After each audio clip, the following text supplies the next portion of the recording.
It's recorded. Yeah.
Yeah. Perfect.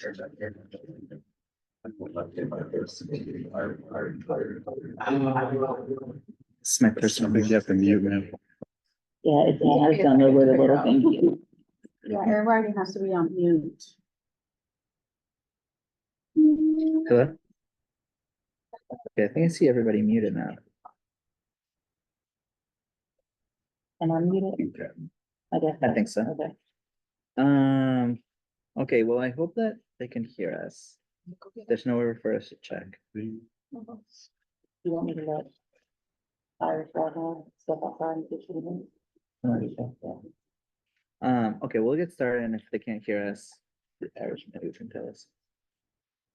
Okay, good afternoon, everyone. Thank you for joining our governance meeting. I apologize we're late. We had a couple technical difficulties, but we're good now. For today's meeting, we are going to be reviewing some very large items. So I will also keep track of our time to make sure we can finish by 5 o'clock the latest. We're going to start with our roll call. So Dr. Hurst, would you mind taking roll call? Absolutely. President Smith votes. Good afternoon, everyone. Present. Clerk Gonzalez Hoy. Present. And also we have a number of staff and representatives in our midst. We have Francisco Ortiz. Present. Mark Mitchell. Present. Laurie Roberts. Present. Mike Booker. Present. Martine Blake. LaShante Smith. Present. Catherine Acosta Papraskas. Present. Summer Sigler. Present. Rosa Cornejo. Present. And Genesis Munoz is here as well. Thank you so much, Dr. Hurst. Yes. Okay. We are now going to move to the land and labor and body acknowledgement. So I'll read the land acknowledgement, and then if the president is willing, she will read the labor and body acknowledgement. We recognize that we're presently on the lands of the Chochenyo, Muwekma, Kark, and Ohlone peoples and acknowledge them as the first inhabitants of the land we currently occupy. Thank you. Labor and body recognition. I acknowledge that the burden of environmental exploitation and systemic injustice falls upon the labor of Black and brown bodies in the building of this country and its institutions. I remember that Black and brown people were born and died working this land against their will for generations. I also acknowledge the continued contributions of the labor of survivors over the centuries to today, of all immigrant labor, including voluntary, involuntary, trafficked, forced, and undocumented peoples in the building of what we refer to as the United States. Thank you so much, President. Okay, so now we're going to move to purpose. The purpose of the governance committee is to review new or existing board policy or district policy resolutions or ARs that we are trying to change or include into the work of the school district. Right now, in our docket of review of policies that have been asked of us to do by community or other board members or staff. We have about 25. Today, we are going to be reviewing 5 of them. The first is a new policy for cell phone use at schools. The second is a new policy on COLA received by the state of California, by the school district. Then we're gonna review our current resolution for community schools, and our partners from UTR have asked us to make revisions to it. Second to last, we are gonna be looking at a new policy on menstrual equity for all. And lastly, we're gonna be looking at our policy on suicide prevention. Okay, we are now going to be moving to our public comment. This is just general public comment. The public will also have a chance to make public comment on the specific items if they would like, when we get to each of the items we are discussing today. Ms. Cornejo, do we have any public comment? There's no public comment. Okay. Great. So let's move to our first discussion item, unless you have anything you'd like to say. No, okay. Okay, let's move to our first discussion item, which is cell phone use at schools. And I wanted to just give a little bit of context, and then we're gonna pass it on to every cabinet member who is present to give us their thoughts from the perspective of their position, their department, and then their leadership in the district. What we are looking to creating is creating a new policy on whether or not students and or staff should have access to cell phones during the school day. We have not written a policy yet. The purpose of today is to have an initial discussion, and then hopefully by our next meeting, we are going to bring a draft of what we think collectively it should look like. This is also not going to be the only conversation. We do plan as a committee to meet with various stakeholders, teachers, principals, students, and families to hear their perspective as we develop the policy. But we do have a goal to bring something to the full board, hopefully by the end of this semester, if not sooner. As people also know, it's been in the news that the governor has shared with school districts that he would like school districts to develop the policy that limits the use of cell phones. So I'm just gonna read 2 excerpts from his letter to us that he sent a few days ago. And for context, the governor in 2019 signed AB 272 into law, which grants school districts the authority to regulate the use of smartphones during school hours. Building on that legislation, he is currently working with California legislators to further limit student smartphone use onto campuses. In June, the governor announced efforts to restrict the use of smartphones during the school day, and he has shared that even though he plans on keeping local control on how that limit happens, that he hopes and expects most districts will put something forward. LA Unified has been one of the most recent school districts that developed a resolution around limiting the use of cell phones during school hours.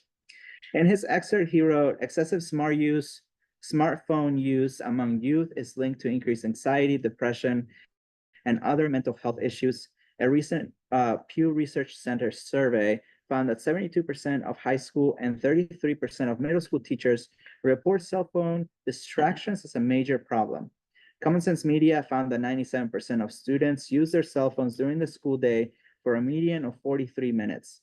Combined with the U.S. Surgeon General's warning about the risk for social media, it is urgent to provide reasonable guardrails. I copied it. Guardrails, excuse me, for smartphone use in schools. So with that said, and before I share my personal view and the president shares her personal view, I now will pass it on to Dr. Hurst, and then we're gonna go in order of staff to share their perspective. After that, we will open it up for public comment. If there's public comment from people watching online or here present, and then we will start the discussion. Dr. Hurst, I'll pass to you. Thank you, sir. So I want to first bring your attention to the resolution that I have on the screen. It's also in the agenda. And this is from LA Unified School District, and I was working with legal counsel in seeing who has actually developed a robust policy. From one legal counsel, they said they could only find one, and that was LA Unified. But since then, I had another legal counsel share with me another policy that was written, and I'll share that with you in a second. But you can see in the highlighted portions, they're really citing the negative impacts of cell phone use, and then they quote some research as well. So you can see the first one talks about cell phone use, the impacts on adolescents' mental health and well-being, and it's associated with stress, anxiety, depression, sleep issues, feelings of aggression. The next highlighted portion talks about how cell phones can stifle meaningful in-person interaction and also enable cyberbullying. The next one talks about how headphones and earbuds can be useful, but however, when connected to cell phones, students become reliant on them and stifling student interaction. And then here's some information also on the survey. Half of teens reported feeling addicted to their phones. They have this message from the US Surgeon General, 2023. He wrote an advisory that social media may be linked to the growing mental health crisis amongst teens.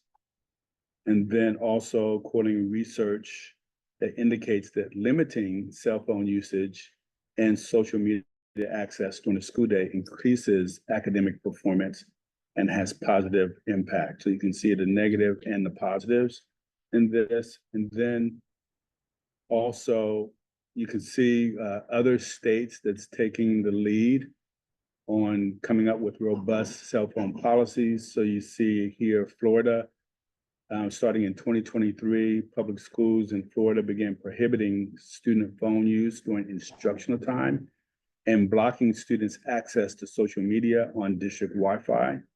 And then also you can see other states who have started incorporating robust cell phone policies, including Oklahoma, Kansas, Vermont, Ohio, Louisiana, Pennsylvania, having similar legislation. Now notice we don't have access to a policy from LA because they haven't created a policy yet. So you can see in the resolution, it says that they have been tasked that within 4 months that they're supposed to bring back the policy. So there was a discussion about the negative impacts of cell phone use and social media, the positive impact of reducing that, and then coming back 4 months later in 120 days and having that fully developed policy and presenting it to LA Unified. So we'll be on the lookout for that. Now I want to share with you another policy that was sent by legal counsel. This one isn't as strong in language when you look at this. It's similar to many cell phone policies that I've seen over the years. And this was developed by legal counsel for a client. They didn't disclose who that client was, but it talks about the negative impact of cell phone usage in that first highlighted statement. However, it does say that students do have the opportunity to have the cell phones during non-instructional hours. And that's sort of what I've seen in some cell phone policies over the years as well. And then it also talks about a student shall not be prohibited from possessing or using a mobile device if it's an emergency or if an employee grants permission when it's a medical appointment, doctor's appointment as well, when the possession or use is required by the student's IEP also. So my personal thoughts around this is I've seen this type of policy that I'm sharing with you right now over the years. I believe that that has proven to be ineffective. I know that I have talked to my staff, executive team members, and I questioned just the ability for students to use a device during instructional time. And we had this conversation that it does not have to be a cell phone. And I was reminded that all of our students have a device in the classrooms. So I would push toward that and lean toward that we really limit, restrict the use of cell phones because of the research as well and the negative impact. And really rely on our devices inside the classroom, Chromebooks or whatever device we have for them. The piece that I would want us to engage in the conversation about is what about an IEP? And how do we address that issue? And then the discussion around medical appointments, hospital appointments, how do we address that component as well? And I'll pass it to Laurie Roberts. Thank you so much. And then if each cabinet member could also introduce your title and your department, that'd be really helpful. Thank you. I'm Laurie Wong Roberts. I am the interim chief technology officer. I really have very little to say because I'm just going to echo what Dr. Hirsch said, which is we're a one-to-one district. Our students all have devices that we have provided for them. Those are Chromebooks. So we have those in place. Students can use those. Before we had those, of course, yes, having a phone would have been helpful. But at this moment in time, in terms of instruction, you really just need the Chromebook. Thank you. You can go ahead and introduce. We'll introduce LaShante Smith. Go off mute. No, I think that you just have to speak a little loud, but Everyone, I'm Transition Director of School Climate, and so I oversee all of our student services work in the district. And so if I'm looking at this from a professional opinion, I think I'll echo a lot of what Dr. Hirsch has already said. I know that there's been a lot of research, more research in the last 2 years about the negative impact of cell phone use in our students. And what I really want to mention right now is the developmental appropriateness of cell phones. We are seeing students younger and younger have access to cell phones, and not all of them have access to those filters that they're not supposed to filter out things that they shouldn't be. And when we think from a developmental perspective, some of our students are way too fast and way too soon. And I think that also contributes to this growing mental health crisis that we see. Also, cell phones really create a sense of like this instant gratification. And students are no longer exposed to that delayed gratification, right? Waiting for things to happen. We've seen an increase of students with attention difficulties in the classroom, as well as a slower response to things as they continue on these devices. The other thing I wanted to mention was, I think that it's important to recognize that cell phones, the overuse of cell phones has become a recognized addiction. So there's cell phone addiction, there's social media addiction, and it's a real thing. Cell phones also create more of a sense of not being as safe at school, because it's real that students are bullied through this cyber world, right? And so we've seen an increase of cyberbullying in our district, and we also see things that normally wouldn't continue be placed on social media, so it just causes a lasting effect for students. So I've seen policies where, you know, we say cell phones only during non-instructional periods. That's really hard to monitor when you allow students access to the phone. But what I do think we should keep into account is, one, that there are students with recognized disabilities. And so we have to keep that at the forefront when we're thinking about cell phone usage. Some phones are really beneficial for students who have high anxiety, students who are on the autism spectrum, or students who need that kind of sense of comfort. Think of it as a security blanket, if you will. So we do have to think about that. And then I think about our newcomers and how much technology is on the phone to access kind of just the English language and be able to maneuver. So we should be thinking about that as well. And then just from another perspective from our parents are asking for us to do something about the cell phone usage in schools, as well as the like instant access to social media and schools. And so think about both of those for my opinion. Thank you. thank you so much. And before I introduce the next person, I do want to add something you just made me think of it, LaShante. I think we need to rely on the expertise of individuals that already have a cell phone policy in place, and I'm thinking of Phil Johnson at Greenwood. And I wish if I would have been thinking more about this, I would have invited him to the conversation to see what he's doing. Cause I'm sure he has students with, IEPs, so I'd like to see how he's addressing those issues as well, and emergency situations also. Good point. And I think Yeah. Laurie might be able to speak on And in spring, I had a meeting with the administration at Soskin. While they don't have a policy written up, that they've actually been putting into place a lot of rules around the use of cell phones. Mhm. They have basically a gate to gate, so minute you walk in, put the phone away. And when you walk out, then you want to take the phone out again. Mhm. So now we'll introduce, Mr. Mike Booker and have him share. Michael Booker, I'm the safety consultant for the district.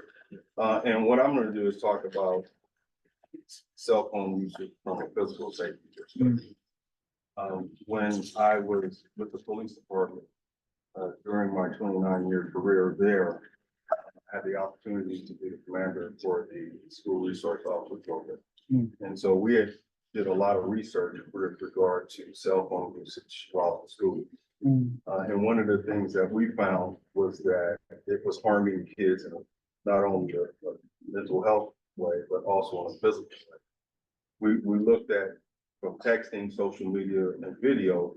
What we saw was the number of fights, illicit activity, whether it be sexual or criminal.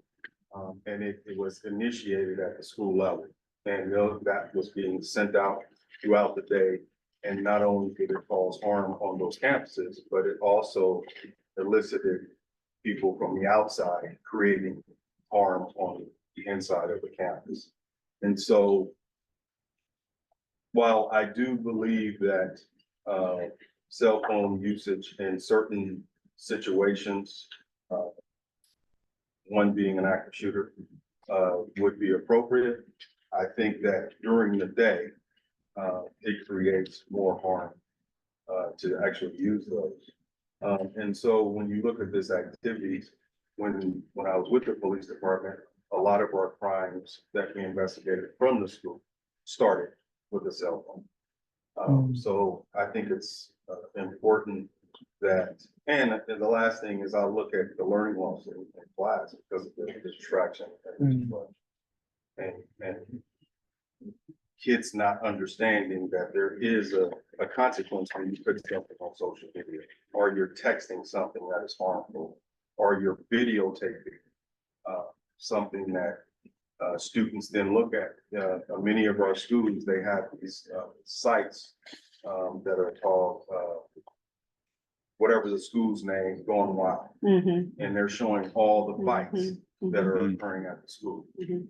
And this has been going on for some time. So I think that the best way to go is to, from bell to bell. When school starts, there is no cell phone usage until school ends. And I think that the responsibility is not only on the site, but it's also as a district. It's the information, but it's also the education, making sure people understand why. Because when you put out a policy like this, and I've seen where it's gone wrong, when you don't give the information, and you don't educate people to the fact that why this is important, the mental health aspect of it, the physical safety aspect of it, and what it does to the learning environment. So if you do that and it's redundant, I think it's far more effective. Thank you. Thank you, Mr. Booker. Now we're going to introduce Summer Sigler. Hi, thank you, everyone. I would echo what my colleagues have said, that that definitely our cell phones act as both a trauma amplifier, and that our students don't understand the implications of the digital footprint that they're creating. And we know research shows us that our students don't, it's a developmentally real that teenagers have not developed the ability to think long-term. That's part of what we're teaching them. And so we hand them these devices and we expect them to understand consequences that they're not ready to understand. I also want to acknowledge that as we roll out a necessary policy, there are families and parents that don't trust us and they look at the cell phone as a device of safety and protection for their child. And I don't think that should stop us from rolling out a policy, but I think we need to acknowledge and partner and think that piece through. I do want to talk about, I did see a presentation at Greenwood from the students about the cell phones. And it was fascinating because Greenwood actually uses the Yonder pouches. So the students walk in, the phone goes in the pouch, but it stays on their person. The students love it, right? They do not want to put their cell phones in the pouch. And every single one of them said they acknowledge that it helps them and allows them to focus. Mm. And so I think that to me, when I heard them speak, read as our kids saying, every time there's wishy-washy policy, you're asking me to make a decision that is hard for me to make developmentally. And when this decision is made for me, I focus and I'm actually excelling academically. And that's our function. So I do think there's a lot of details to work out, but I think it's worth figuring it out. Mm. Thank you. I want to go back to Martine Blake and see if you have any thoughts around this topic.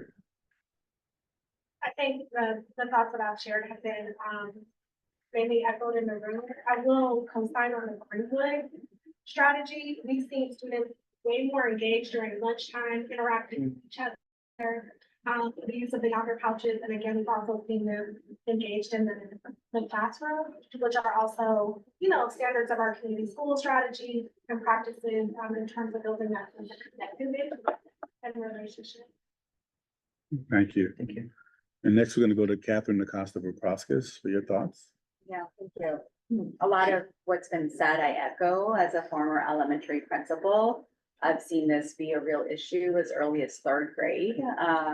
And really thinking about, and it's been said, enhance student engagement and really trying to minimize those distractions. We oftentimes were creating policy around bathroom because students were going to the bathroom for an hour, but they were going to the bathroom for an hour because they had their cell phones and they were making videos or they were calling someone or they were doing something. So we were fixing the wrong problem when we did that.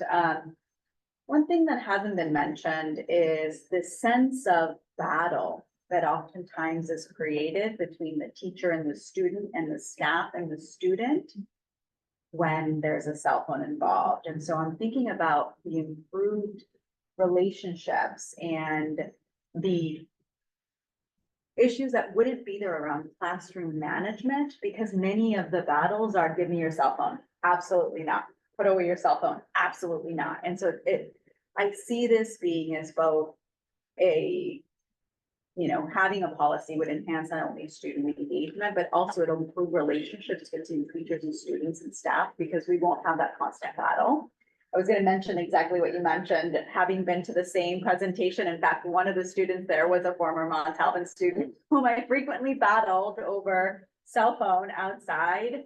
And just hearing from them, yes, it's a struggle and I don't like it, but it helps me. I think it's really important that we not only make those hard decisions for students because they're young and they don't know sometimes, and also that we start with a why. Right? Because if we start with a why, then those barriers that oftentimes will come up and people who will be upset, both students, families and staff potentially, will know where we're coming from. Yeah, I'll stop there. Thank you. Thank you. I want to go to Ms. Ortiz. Let's go. I had to go and Google what a Yonder pouch is. Yeah. In a while, I had 2 young kids who haven't been to a concert in a while. They're gonna be asking you for a cell phone soon. Right. But the thing that I was just really resonating with, I was like, how do we enforce it and to limit that battle between educators and our students who we know either on social media or they're both for what would that look like and how would we limit or encourage folks or students not to hide cell phones so that they wouldn't be going into the bathroom or any other space. Or necessary. For all of the reasons that were mentioned earlier, I would agree when I was a 10th grade teacher, I thought we were an issue. Mm, That would definitely be that about it. Right. Thank you. I think that's it, right? Okay. Thank you everyone, for sharing that. That was like super informative. Okay, so I'm gonna pass it on to the president and then I'll share some thoughts after. A couple of things. One, implementation. If you say no cell phones, then are you gonna be the teacher in the room to implement no cell phones? Because what happens when it is the battle? And now I spent 15 minutes arguing with a kid to give me their phone, which emboldens the other kids, and then the next day I'm gonna argue, and then what's the discipline matrix? So there has to be some kind of discipline matrix attached to this if you choose not to. I have a kid with an IEP, and in her IEP, she does have usage of her cell phone. Because her Chromebook, she plugs in her earphones, her headphones, and her dongle to her cell phone and listens to white noise while she works. And she doesn't do the same things at the same time. So that is, I would love to have, Director Fleischman in here Mhm. to help answer some of those questions, like what does that look like? How do we infuse technology with the use? Because I don't want her then to be singled out because she has her cell phone out and nobody else does.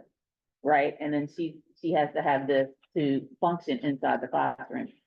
So that's the first thing. One is, how do we support teachers when we implement this? Because they're gonna need the help, support, the PD, the training, all the stuff that goes along with it. Two, are we putting an extra burden on our CSSs? Because now they gotta come get 5, 6, 7, 8, 10 kids out of class. Three, I think it's easy to do it at the elementary level. Let's do that sucker now. That's the easy part. And then we work with the secondary, because I think middle school, I think we do bring in Soskins. How are y'all doing it? Anybody else doing it at a middle school? Come in and tell us what works, tell us what doesn't work with you. How did you roll it out to your parents? How did you get buy-in? I think we need to use our all-student congress. Mhm. They need this, like the kids, the 2 trustees that we have coming in, yo, take this on. Go and research, go and talk to kids, go and when you go to all student congress, what do you want to see? Give us some feedback from the student perspective. That's the one thing. Or another thing. I think that it's gonna be a different conversation when we get to middle school and high school, because we want to figure out what are we trying to teach them? Are we trying to say no cell phones, or are we trying to teach them how to be responsible with their cell phone? Because when they get into the real world, they're going to have these. But if you're at a business meeting and you're doing this in front of your boss, there's going to be a consequence. Why are you not focusing, paying attention to whatever? I think we also have to model it. When we go into the management meetings and I see 90% of the adults on their phone, you're not paying attention to the people that are talking in front, or are you? Can you multitask? Are we training you to do more than one thing? I don't know the answers to this, but I just want it to be consistent with what we do. Because if they're gonna put them away, we need to model putting them away, right? We need to figure out, because they're watching us. They're watching us, and I think it is an addiction. I think it is a very real addiction. I don't go to bed without getting on some kind of Facebook reel to show me something, and I have people that have to come into the bedroom and cut it off because it's just looping. It's just looping and looping and looping. So I'm sleeping either to like murder shows or whatever's on Facebook. And it's like, yo, that's messing with your mind, right? So I think that we have to have a real conversation, but I say go slow to go fast. And involve our students. They have to be able to come with us. But at the same time, I think we implemented in elementary expeditiously. Because if we start training the kids in elementary now, by the time they get to high school, they will have, or middle school, they will have this understanding that it's cool, I don't need it, or I can put it away, or whatever. I'm complete. Thank you. Okay, you all said a lot of things that sparked attention to me, but I think, so I think for the last few years that I've been on the board, every year I've had principals and teachers ask me to limit cell phones. I think every year there's been a fight that has been because of the cell phone use. There has been problems with plagiarism because of cell phones. There's been all kinds of issues because of phones. I think that there are 2 things I see. I see huge problems in the classroom because of them. I didn't experience it. I taught 2nd grade. We were in, maybe it was too long ago, starting to feel old, but at Bayview, we didn't really have that problem yet. So I didn't see it, but I've heard it and I've seen it. And I think that I joked with Francisco that your kids are gonna ask you for funds soon, but I do think it's starting earlier and earlier and earlier. And I also agree with Mr. Booker that like, I do think a lot of families, especially when I post this on social media, that we're gonna start having this discussion. There are people who are still fearful of our system and they see cell phones as their way to communicate with students and as a way to keep them safe, right? And I don't think that's absolutely true, except it's a communication tool, right? So how do we mitigate that issue? I do personally think we need to ban them from schools, because I do think that depression and suicide, as we'll hear today in the policy around suicide, it's exploded, especially in our schools. I still remember very much the presentation from Ms. Smith last year when she presented that majority of our high school and middle school students think about suicide. Majority of them, it was like a super majority. And I think a big part of that is because of our overuse of technology, which has been exacerbated. I go into Facebook and sometimes I leave depressed because of our positions and part of it, but also because I think that has become a very dangerous place for people to share whatever they think because of politics around the world. So I can only imagine what our kids are feeling when they're going to school, right? And the stories that they're sharing about each other and the bullying that we've seen in various cases.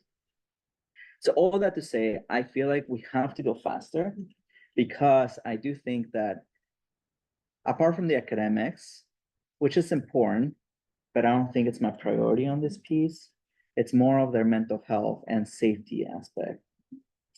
I love your idea though about starting with elementary, because I do think that we all know our system. I do think that in order to go fast, sometimes we gotta start slow.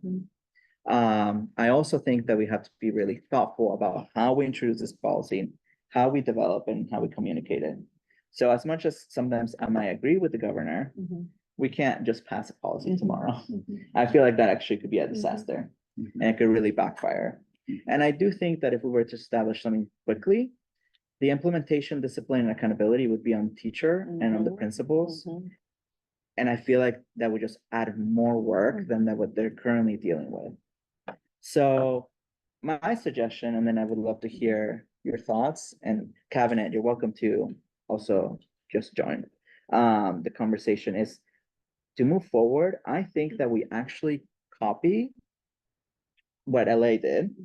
We put out a statement of the importance of the limit of technology in that way. Not all technology, I should stop saying that, because I think technology can be really good.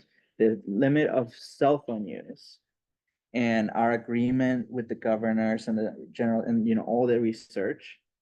And we allow staff to take some time this semester, because we also can't implement it in the middle of the year, right? As much as like there's urgency and people really want us to do it, I feel like it could also be a disaster if we are not really thoughtful about when it's implemented. We allow your staff and yourself to create something in partnership with the governance committee. And then we create a timeline for implementation for each level, from elementary, middle, and high school. And through that, we think through issues like what was brought up tonight that I hadn't even thought about, the SPED issue, right? And the IEPs. So I'm so thankful that you all are teaching me, because I think that's a big issue.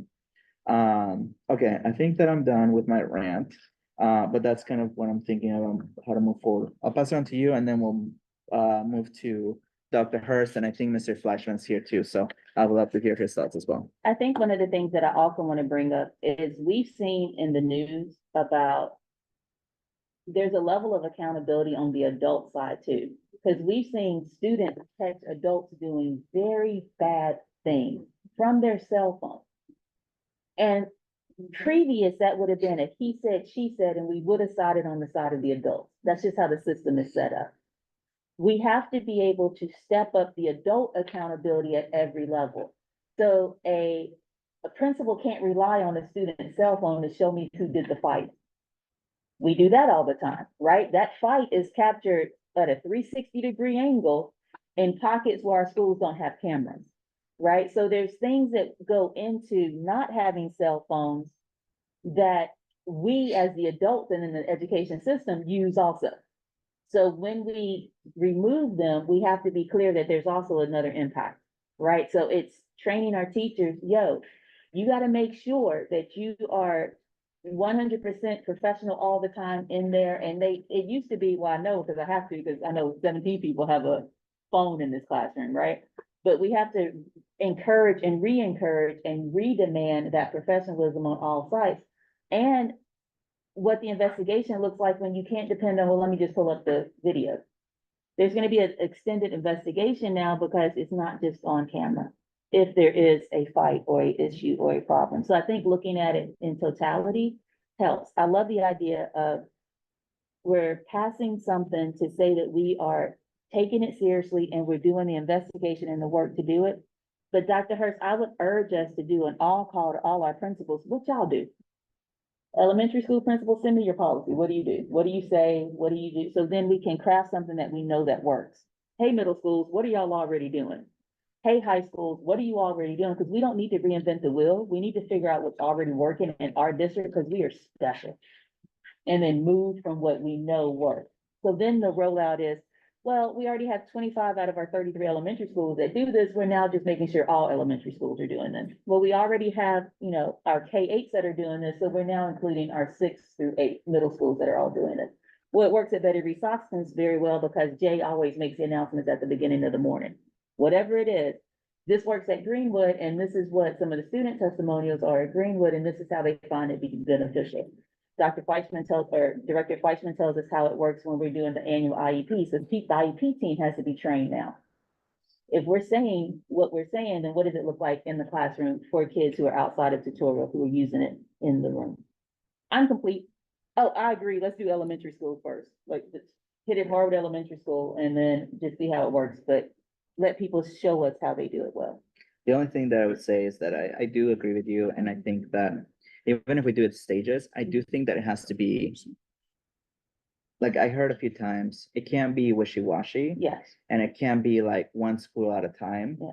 I do think that it has to be elementary Yeah. or middle school, Yeah. whatever that design looks like, Yeah. because otherwise that leads to inconsistency, Yeah. which leads to chaos, right? So I think that's just my only, Mhm. it's like curriculum, Right. right? Like if one school's not following the curriculum, or there's half of our schools aren't following the curriculum, then I'm not saying they should follow the curriculum, but I'm saying like it creates difficulty for enforcement, right? Or, Yeah. so that's just my only concern, but, let's go Dr. Hurst, and then I think Mr. Fleischman would like to, and Mr. Booker would like to say something. Yeah, so I actually, if we can hear from those two, I wanted to recap the Oh, that'd be great. conversation after. So maybe Guthrie, you can go first, and then we'll turn over to Mr. Booker. So, hi, everyone, Guthrie Fleischman, SELPA Director. I heard the concern around IEPs, and so can someone just clarify, is the concern that some students have an accommodation in their IEP that they can, for example, listen to music on a cell phone while they're doing the work? Is that the concern that we're trying to avoid? So is Yeah, that what not was? to avoid, but that was something that was written in a policy.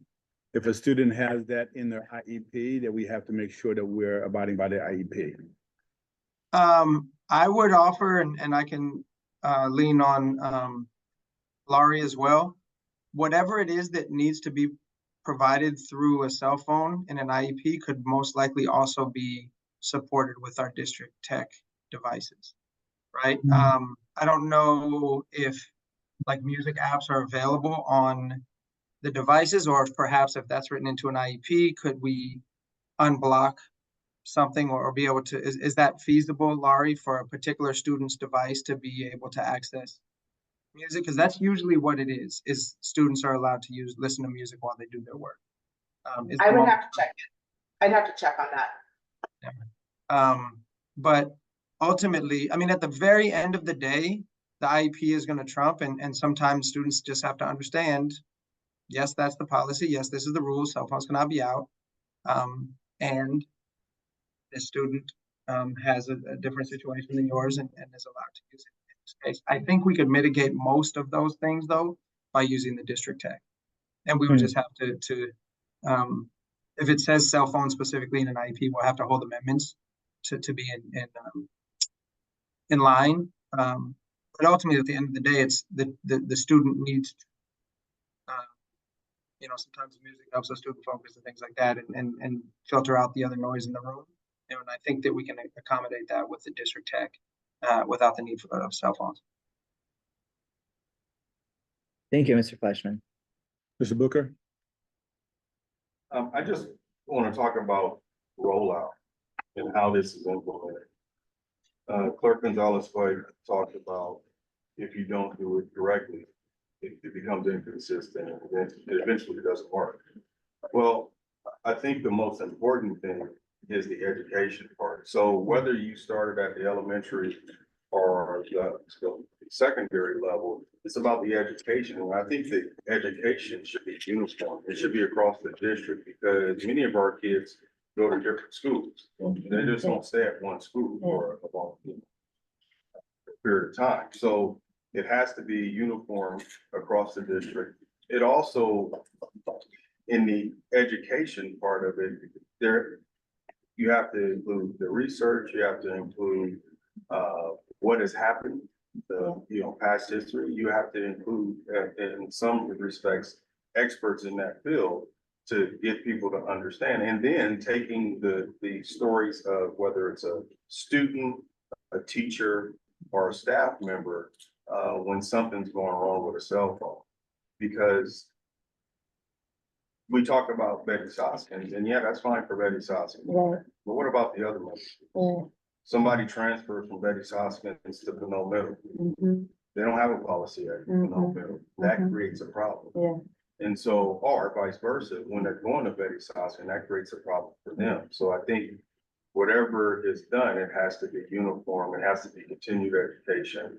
And to your point is that the adults have to understand the policy, model it, because, that's what students are looking at. I mean, if I was a student, I was a student many years ago, I'm looking at what the teacher does. And if the teacher is doing something that I'm not supposed to be doing, then I'm probably, probably would have done it. And so I'm saying at the end of the day, the rollout has to be comprehensive. It can't just be, we can't look at a couple of policies and figure like, what works in Southern California may not necessarily work here. What works in Alameda County may not necessarily work here. So we have to craft it where it's gonna work for the entire district, not just at the elementary or at the secondary level. And like I said, I'm not disagreeing about elementary or secondary, but it has to.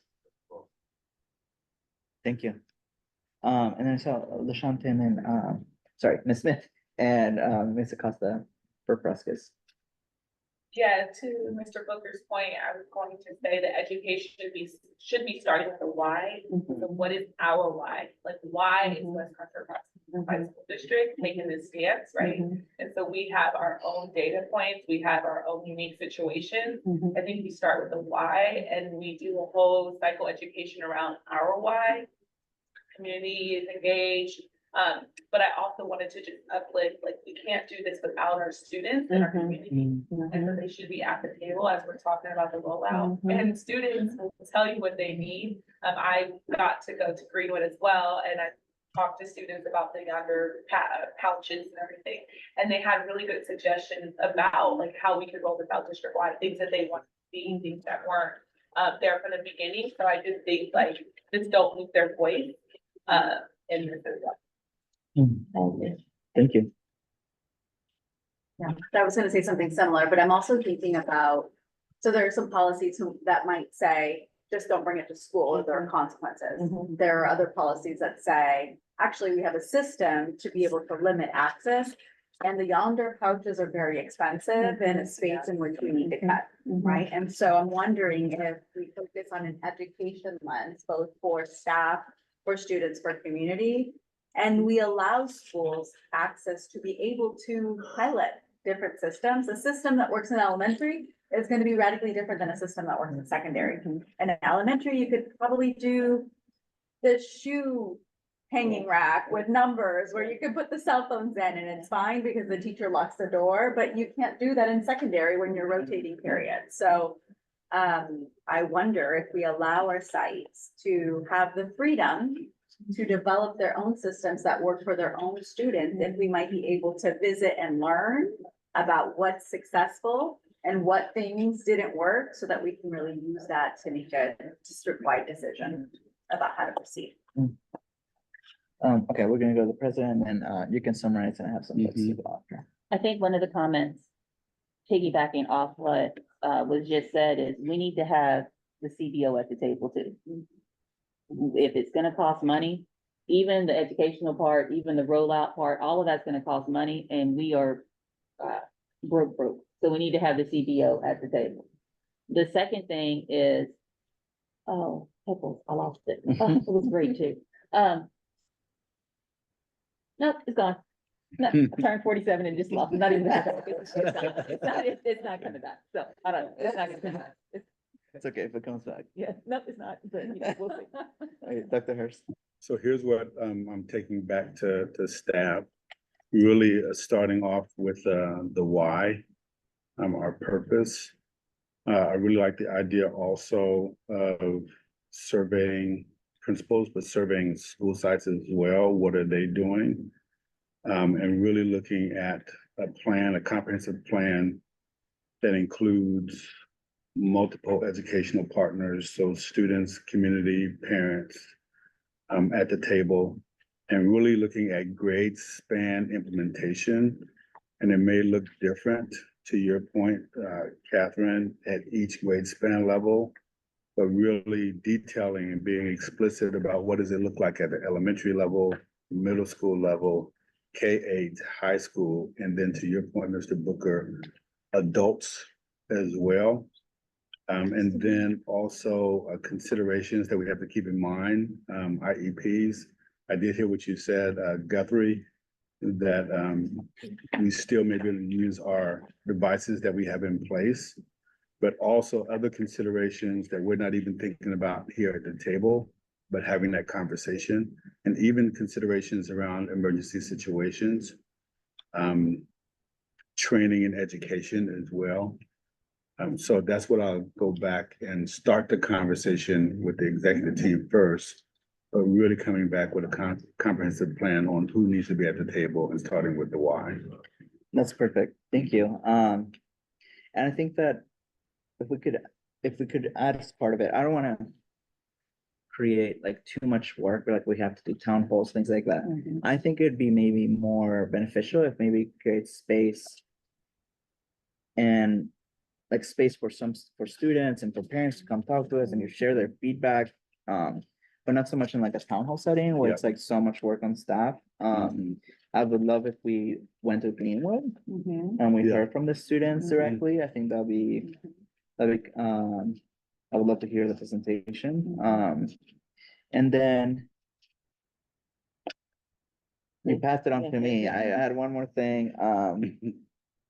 I would really appreciate to get further feedback on like what would be our method after hearing from maybe some of the sites. What would be our method? Because here's the thing about the yonder pouches. I just read an article yesterday about a school district that implemented it district wide, and they're like dealing with like the worst headaches from it too, right? So maybe if it's working at Greenwood, it's a good thing. But I think that apart from the money piece, like it's an important part, but like I know what would be our method? Especially because one of the things that I do worry, that I do agree with students, is some of them have talked to me, I need my phone for when I walk to school and back for security reasons or safety reasons. You can't just call a teacher, right? Or things like that. So to me, it makes more sense a bell to bell thing where like it's fine if you have your phone, just can't, no one can see it, right? It's in your bag. But then I worry also about like, would that then cause friction about like the issue of like, well, they're still texting on the table. I mean, would that really change things? So I that's I think the piece that I would love for staff to think about, and see like what places have done that successfully. That's it. Any last thoughts? It did come back to me, just any liability conversations with lawyers about liability. I don't know if there is any, but if I heard a conversation with a parent, that's my phone. my kid didn't buy that, I bought that. I'm telling my kids to have their phone on them on campus. That's my phone, don't touch my phone. You, principal, can't touch my phone because that's my property, right? So what does that look like? What does that liability look like? What is broken, stolen, lost? What is all that kind of Mhm. deal with it when we're dealing with cell phones? But how do we combat that parental part of it? That says, okay, I get it, but this is a district rule. To Mhm. your point, Booker, it has to be a district rule. Yeah. You cannot go to any 55 school in the district and be able to say, that's my phone, give it to me. No kid in WCCUSD is okay. You know what I mean? So it has to be if we don't layer it out, elementary and secondary, then it has to be very clear all the way over. This is gonna be a interesting one. Yeah. Yeah, but I would love our student trustees to help tackle this, Absolutely. especially since we're paying them for it. Last thought, Yes. I would, for the next meeting, what I would like for it to come back. Cause this is like months of work, Mhm. but for the next meeting, I would like for a draft of the resolution to come. Yeah. Again, with our why. Yeah. With this research, and then we're eliminating phones or we're doing X and Y. And then we can, same with LA, we take the next 5 months Mhm. to then figure out the timeline for implementation and creation of the actual policy. Outstanding. Is that okay? Is Yep. that okay with you? Mhm. Okay. Any final thoughts? What about our adult school and what about transition? Anyone have thoughts? I mean, our adults are adults, right? But so are some of our 18-year-old students. Yeah, I think transition is different, than our adult education in our liability and support of their development, where adults, they're full-time students with us. Where our adult students are often auditing one class or one program, they are adults, so I think we can leave that as separate. That's my initial thought, Mhm. right? That for right now, we're really focused K-12. I think it's maybe something we need to think about a little bit more, because to Mike's point earlier, we just had an admin in advance. I think you mentioned this. And as we were talking through the topics, you could clearly see a number of adults were on their phones or devices. So if we have an expectation or policy, does it only apply to our students? Mm. Or Well, does it because apply I to went to our Richmond adults? High School year before last, when they had the adult night school. Mhm. Those kids are fresh 18. Yeah. Some of them are not 18, some of them are 27, but some of them are fresh 18. And they're on their phones too. We care about their mental health too, right? Mhm. We want to make sure that they're focused too, and they're getting their grades and so I'm trying to figure out if we're rolling out that why. And that why is strong in mental health focus. We want to make sure you're safe. We want to do all of those things. That means from the cradle to the grave, right? If we educate you under our umbrella, we want to have you under our umbrella. And if not, and we start parceling these things out, we have to be clear why we're parceling them out. Because I was one of those kids that'd be like, I'm 18, I'm a senior, you can't tell me what, you know what I'm saying? We have 18-year-olds that go to De Anza, Pinot, Hercules, they turn 18 in the middle of the year. What does that look like? So I don't know. I would say that most policies that I've looked at across the nation, they have been focused on K-12. K-12 only. I don't, I could probably research and tell you why they just focused on that, but because I'm not determined, but it probably had something to do with 18 being and over over. 18. And Mr. Fleshman had his hand up. I just want to point out that one, it's really not a major issue at the transition program. The overwhelming majority of the students there are students with extensive support needs. And it's not a major issue in the classroom. The students that are there that do have mild to moderate support needs, I have not heard of nor seen when my office is there. I don't see young adults in the quad on their phones and things like that. And I haven't heard it come up from the teachers or staff there at all as an issue. However, it does share a campus with a high school. And so that does present, you have two students who actually both might be 18 years old, one who's attending this school, one who's attending that school, and the rules being different. So that is something for us to be cognizant of. Thank you. So we can discuss that a little bit more with our team, adult school and transition, and then come back. That sounds great.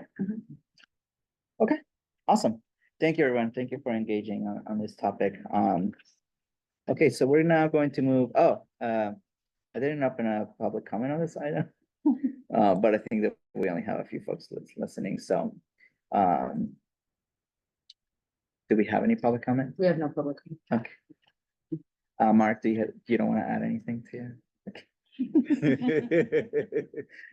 Okay, thank you. Now we're gonna move to number 2. Now for this one, I did want to have Ms. Moses here. Is she joining us? I think she's tied up. She texted me. Okay, no worries. Check. Okay. Okay, so for this one, titles policy on COLA received from California. COLA stands for Cost of Living Adjustment. As you all know, every year, some years, recently every year, the state of California gives us with our new budget an increase of funding through COLA. This year, well, since COVID, the COLA has been substantial. All the way to a school year where we had over 8% in 1 year.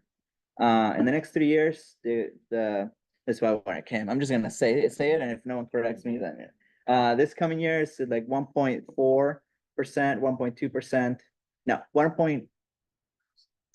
I was looking at 1.07%, and then the following 2 years is a little bit over 2% of an increase. And what I wanted to propose and hear feedback from, especially Dr. Hurst from you and the budget office, for anyone from cabinet is welcome to chime in, is we all know where we are budgetarily. We know that we're in a very difficult place. Still, even with the cuts that we made last year, we still have a deficit this year. We're supposed to cut an additional, and it keeps growing, but like about $7 million into our budget. And that's taking in consideration the increase in funds from COLA from the state. But on the other hand, we are dealing with a huge problem of low pay for our staff. I don't think I need to preach to any of you about low pay, but that's from our lowest paid employee to our highest paid employee. Not a single position in our district is the highest in the area, nor close to it. And I think that ultimately COLA was meant to, in my opinion, support our employees because the economy and inflation has been getting worse. But it's relaxed this week. So what I wanted to propose is that we create a policy where we put forward a percentage of that COLA automatically towards salary increases to our employees. So for example, if we're getting a 2% increase from the state, that we know that 1.8% is gonna go to our employees for salary increases. The other 0.2% will go to everything else we need. Now, right now, and I'm sure Kim would say, it would be everything that we get goes into paying our deficit, right? But I would like for us to consider what is going to be our practice long-term, especially knowing that because our employees are underpaid, we are relying on contractors because people are not coming into our district to the extent that they should. I was gonna say used to, but I don't know for how long we really had this problem, right? So that's it. I'm not bringing any policy right now. I want us to have a discussion around this idea. And then depending on thoughts from staff and later from stakeholders, I'm sure our unions are gonna have thoughts on this. I would like for us to consider looking at something. Because right now, we don't truly have a policy on it, right? Usually it goes into negotiations, if negotiated, right? A union asks for a certain percentage increase. A lot of the time we pay through it with the COLA that comes or through other sources. But we don't really have a policy now that says, we get COLA, this is gonna go straight into this. Now that does not stop our unions from asking for more, right? But it's kind of a base of our position on new funding that comes from the state of California. Okay, that's it. I think I've ranted enough. So, Let you both. so I was gonna say, just to kind of recap, having a discussion where we're creating a policy that places a percentage of the COLA towards salary increases. And if I capture that right, I would certainly want CBO Moses to be part of the conversation. I think I just sent her a text message, so I'm not sure if she's gonna jump on. And if so, I'm wondering if we can go to another one and maybe come back and hear her thoughts as well. And if not, I'm wondering if we could bring this back immediately with her prep to have her kind of input as well. Yeah, Okay. I think that's fine. I think today can serve as an introduction. Mm-hmm. I don't think we should make a decision today No. anyways. Okay. But I would love to hear your thoughts, and then if anyone else from the audience has thoughts, I would love to also hear them. I think that our budget is our value. I think if we start really placing what we want in our budget to get the result that we're desiring, that then we don't have to have so much push-pull with money. If we start like creating the standard, this is what our standard is going to be, and it reflects that in the budget, right? I think that we have to get ourselves from drowning and stay above drowning, but I think the only way we stay above drowning is we stop and we readjust, Mhm. right? We look at our budget and say, okay, everything's important, but this is not as important. This is important, so let's put a budget line to it. And what we know to be true is every board has the ability to go and change that, mix it up and whatever. But I think if this board has that as a value statement, Mhm. it's not a bad idea, right? But I think that we can't do anything without a CBO Yes. and our labor partner Mhm. at the table having a conversation. Will this give you a sense of security? Mhm. If it does, then what does that look like when we're negotiating from this point on? Is that Mhm. now not on the table because we already have it banked in, Mhm. right? Does it come back on the table when it's not banked in? What are we saying that we're gonna do with that other percentage, whatever that percentage is, right? Having this kind of in-depth conversation, I think we have to have everybody at the table Yeah. to do it. Because I don't know enough about negotiations to be able to say, sure, right? Or Mhm. absolutely not. I think it has to be like a conversation. Mhm. And I would like to learn more about what we currently use the COLA for, what we have used it for. And what if we have one of those years where it's just massive, which is great, Yeah. right? But what if we have one of those years where it's itty bitty? Yeah. What does that look like? Are we committed to doing the 25% or 50% or 80%, no matter what comes down the road? Mhm. And then how do we make sure that that's enough of a why that other boards want to do the same thing? It becomes foundational, not something that has to be argued, because I think financial value is huge. Retaining teachers and staff, but also stability is huge. The up and down, I think, is what gets so Mhm. frustrating. That's true. I'm complete. So I think to both of your points, we can have Dr. Johnson here next time Mhm. as the lead negotiator, and then Dr. Moses as well. I just found out that she's actually in budget training, Yeah. so she's not available right now. So we can definitely bring those two Okay. people back and prep them too. That sounds great. Okay. Okay, any other thoughts from anyone? I'll look around, and see if anyone has.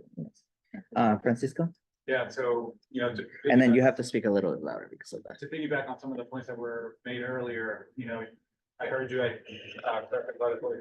earlier today, and it might have been, I don't know, maybe a couple of minutes ago, about how our educators choose to be here, right? Our staff members choose to be with their classified cabinet managers, they choose to come here, right? And so how do we retain those talented folks that are choosing to stay here despite the fact that the educator wage gap is 26% for all other college educated professionals, Mm, right? It was only 6% a generation ago. Mm. Especially coupled with the rising cost of housing. Mm. In the Bay Area, which is like one of the most expensive in the entire state. We're 38 in per pupil funding in the state, despite being the fifth largest economy in the world. So I heard Dr. Hurst, the board say, how do we collectively advocate Mhm. to not only the state, but the federal level when we're our IDEA funding is at 4%, when it should be at 40%. I saw that Congressman Jeremy was, at the labor reviews. So how do we engage all of these folks who can advocate on a broader sense to really do right by our students, and engage them in our schools to ensure that we don't lose out.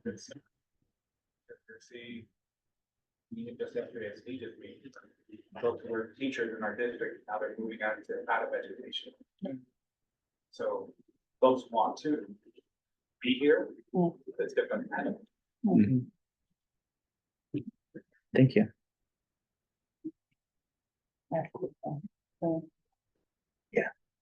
Mark, So, yeah, I wanted to say that a policy such as what Clerk Gonzalez-Hoy is describing would do a lot, I think, to make people feel like they're heard and that they matter, right? Because when we go into bargaining and we hear from the district, they don't have a proposal, or it's 0, or it's 1. That is a real gut punch to people that are facing very difficult working conditions every day and having a hard time maintaining the financial well-being of their own family. So hearing that they're prioritized in a way that, resources are going to be pre-set aside for their benefit, I think is good for the morale of the district. I think that saying a percentage of this or a percentage of that is difficult because we have the COLA comes on the entire bucket of LCFF money, all expenditures, not just staff. So if you say you're going to give 80% of the 2%, I don't think you want to give 80% of the 2% on the entire outgo of the district, right? So I think that it needs to be 2% of, directly goes on to the amount of the wages. Right now, our district pays only 28% of total outgo for bargaining unit salaries. And for us, that means all certificated educators, including substitutes. It's the lowest percentage in Contra Costa County. It's the lowest percentage in the Bay Area.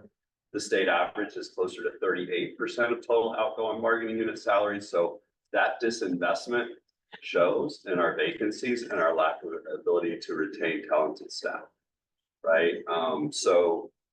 That investment should be higher, right? We're in the same state with the same laws and the same funding formulas as all the other districts in the state. We shouldn't be the worst. We should be somewhere more towards the middle, right? In some of those metrics. So I think the intention is good. I think that it would help morale to have something like that. thank you both. I mean, I think that we're like at such catch-22, right? Because we're spending tons of money on contracts and consultants, which doesn't allow us to increase the percentage in our budget to increase that 28%, right? That Mark mentioned. Yet we don't do the contract. We're putting our cards that that's going to be the strategy that works, right? So I think that we have to be really thoughtful.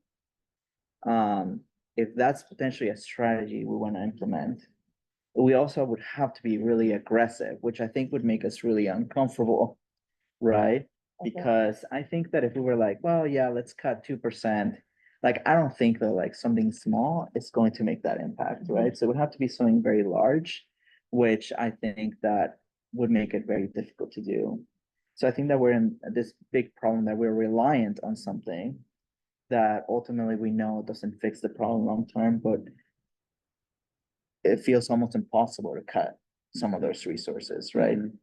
So, because we've even heard from Teamsters, like, you're spending $10 million on contractors to hire paraprofessionals. Just increase the wages and we'll have more people. I think that if we do that overnight, we're taking a huge gamble that, and if we don't hire 180 people by the next year, then the problem's even worse, right? So I think that it's going to require either a lot of guts, Mhm. that could fail, or if we do it together in collaboration, maybe could really pay off. I don't know, I guess food for thought. But I would love for Kim to be here at the next meeting and we can Absolutely. have a deeper discussion. Is there any public comment on this item, Rosa?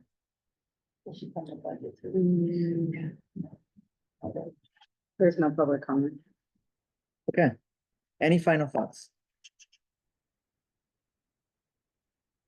I Okay. think it's moonshot thinking, which is good. I think that we have to do something.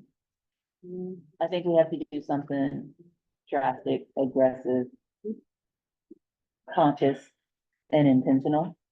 But I think we have to have so many people at the table that we're being able to look around the corners. Cause I Mhm. don't want us to get bit in the butt, right? Yes. Like I want us to be able to have a line of people out the door who wanna work for WCC USD. So then we can say, 5 contractors, we don't need you, we don't want you, whatever, and we Right. bring in our own, like, we build up the bandwidth from what's inside, cause I just think that makes it. The one thing we have going for us in WCC USD is loyalty. Mm. And now we value that. How do we put a value to that? Because we have people who have been here for 20 years, 15 years, 30 years. I don't know. Mm. I don't know. I'm complete. Okay, all right, so this item will come back next meeting. We'll have a deeper discussion with Dr. Moses, who can also maybe give us perspective on the budget. What Cole's going, maybe for the next meeting, we can invite, if you guys don't mind, our other labor partners. So they can also hear that presentation and see if they have thoughts on it. Cause to be honest, I didn't discuss this with anyone. So it was an idea I had and I wanted us to have it in discussion here, so. Okay, let's move on to our next item, which is the review of community schools resolution. This one came from UTR asking us to create changes on it. On the agenda, I think we have the draft. And then do we have the current policy? Is that the current policy? Yes, whatever you said. Okay, so I think that I will start by passing it to Mr. Ortiz. Mr. Ortiz, if you could share the changes that you are proposing to make, and then we're gonna pass it on to Ms. Blake to give us some thoughts as well. Sure, thank you for this opportunity. So, as you know, we are one of the, 3 districts that were selected by the State Transformative Assistance Center for Community Schools as a model for collaboration and, inclusive decision-making, where we, as stakeholders, got together and really identified the ways in which our community schools program could benefit with the new opportunities and funding that came from the state. And so as we had a previous full-service community schools resolution, which was passed, I believe, in 2013 or 2012, I thought it was important to not only update it with the current framework that is aligned, or that's aligned to the current state framework, and that is also inclusive of our collective bargaining agreement that really solidifies not only site-based district-wide, but also the collective impact committee, which has brought a lot of attention with other folks throughout the state, because we have a really unique situation in which we're serving 5 different cities or 5 different municipalities, where one of those cities is providing resources to our community schools, especially the city of San Pablo. And so how do we also navigate working with our other city partners, like the city of Richmond, which was last year, a big win with working with Dr. Hertz and Superintendent or Supervisor Joya, that created the West County Place program, which would reduced the facilities use rental by 75%, and that's provided with ongoing funding. And so it highlights that, you know, we received the 5th largest grant in the state for the 2 cohorts for community schools implementation. Additionally, calling for the support collaborative, which is the district-wide steering committee, to develop an implementation process on how to use like the opt-in process, so it's a collaborative process that isn't done onto our schools, that is a bottoms-up approach. Mm. And so ensuring that we have representative leadership and decision-making with caregivers, with students where appropriate, especially in our secondary sites. And ensuring that we have community and caregiver input as well on the support collaborative, which is the district-wide steering committee, and then the action collaborative, which are the site-based structure that would provide guidance and support and recommendations on how to spend and allocate funding based on a robust needs and asset assessment process. And so I'm really happy and proud to be, working with Martine Blake for over the last 2 years to really develop this work, where we've pushed in at certain sites that were apprehensive, didn't know what to do, like, what does that mean to move Sparkle or, community schools? Do we really want to be? And so having the ability to really engage more folks and to identify ways in which we're going to really use this as a transformative model of the West Contra Costa way of how we want to do schooling, right? We have 26 schools that are funded by the program, but we also have 4 other schools that were already a part of our community school program that weren't funded. And so how do we engage all of these different school communities to address the needs that are very particular to each community school site? And I think that this would be another way for us to really put the poster to paper. We are a community school district. It's included in Dr. Hurst's strategic plan. It was a highlight during our visit with the Anaheim Union School District and the Shasta County Office of Education, where in our context, the focus was also to empower educators and to support them, because we know that the community school strategy is more than just service integration. It's really about how do we provide culturally responsive, culturally sustaining and affirming classroom practices that are rooted in our student experience, and ensuring that ethnic studies isn't something that is just encountered with or received at a high school level, right? So how do we ensure that students feel seen, validated, and heard at the elementary school level? That's some of the work that we already started this year with our community school teacher leads and including them with our community school director. So this resolution is inclusive of all of that. It includes the instructional focus plan and how we can integrate that as well.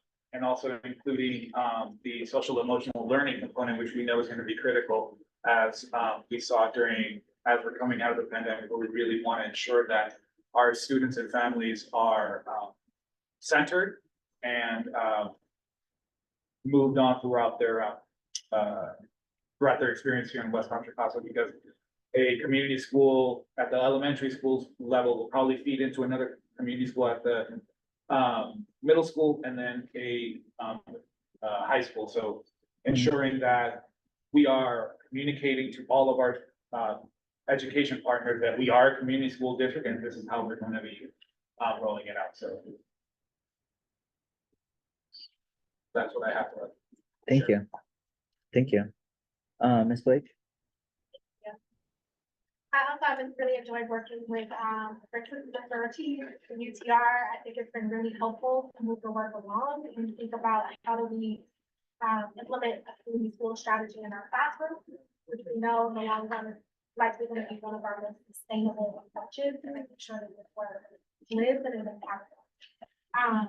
In terms of thinking about the differences between our prior resolution or our current resolution and this draft resolution, this resolution reestablishes and reaffirms our commitment to community schools. It includes current language such as a community school district, which is articulated in our current strategic plan. There is reference to recognizing the funding that we received, shifts in the role of community schools, mainly the support collaborative. Some of the pieces that I think are in our current resolution that are missing from this draft resolution include references to our community partnership.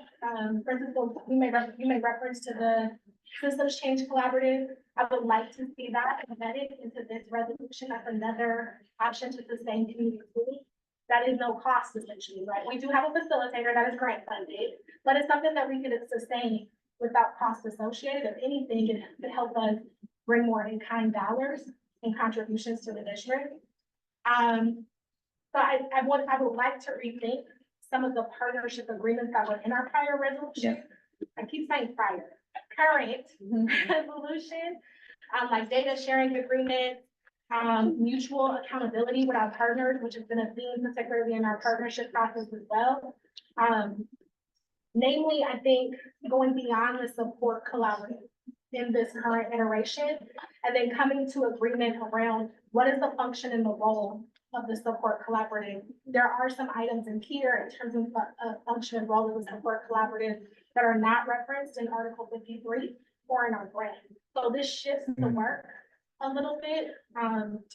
So for example, it talks about the support collaborative being responsible for identifying which schools become a community school. We allow our site and our action collaboratives to articulate that themselves and decide whether they want to opt in. So I think some of the new notions that are in here, we should also reconsider. And then lastly, I would just like to see other folks' input on this, such as our support collaborative, our PACs, our administrators. Like, this impacts a lot of work for folks and will be memorialized for years to come. But I do think this is a good start. And I do think that we should consider how do we update our current resolution to reflect our current commitment to the work, including sustained funding, and structures that could really value the strategy. Thank you so much. Okay. Dr. Hurst, do you have any thoughts? No, so as far as this body, what would you like to see as our next step? I heard you say, Martine, that you certainly want to get input from others. Is that something that you want us to do, that we take this back and maybe the executive team looks at it and then provides feedback at the next meeting?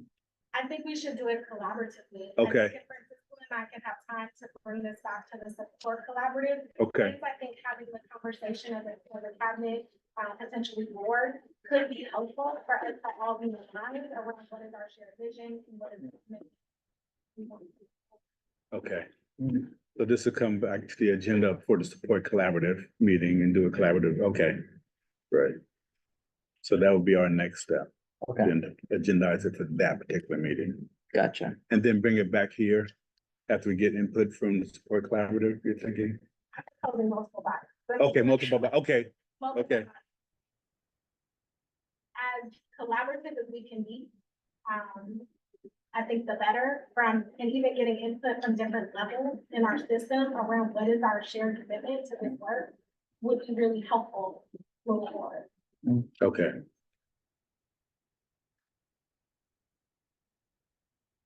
So maybe start with the support collaborative, and then we can bring a revised framework to cabinet and come back to this group. gotcha.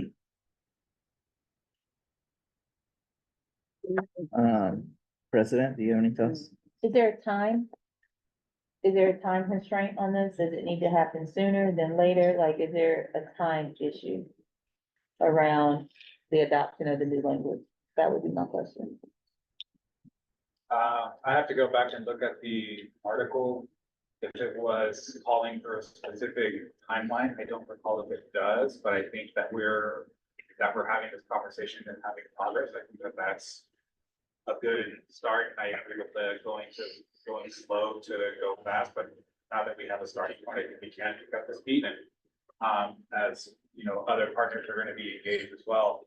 I think it would also be inclusive or important to include, you know, our executive directors, our principals as well, to know how this is going to be rolled out, because when we have different conversations, or when we can push in at principals meetings for maybe 30 minutes, sometimes those messages might be lost and folks are emailing or whatever it might be. So just really understanding how this is an inclusive process.